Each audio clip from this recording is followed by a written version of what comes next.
നാം സമാധാനകാംക്ഷികൾ. നമ്മുടെ പ്രവർത്തനം ഒരിക്കലും സമാധാനരഹിതമാകരുത്. നാം പ്രക്ഷോഭമുണ്ടാക്കുന്നു, സമരമുണ്ടാക്കുന്നു ഒക്കെ സമാധാനത്തിലായിരിക്കും. ഈ സമാധാനം കൈവിടാതെയാണ് നമ്മുടെ അവകാശങ്ങൾ ചോദിച്ചു വാങ്ങാൻ നാം തയ്യാറാകേണ്ടത്. കുഴപ്പമുണ്ടാക്കിയല്ല.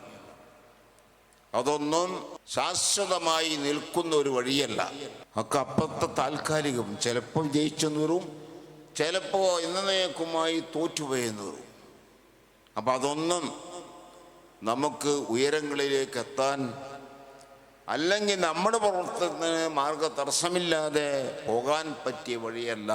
സമാധാനപരമായി നമുക്ക് ഇന്ത്യ രാജ്യത്ത് ജീവിക്കാം.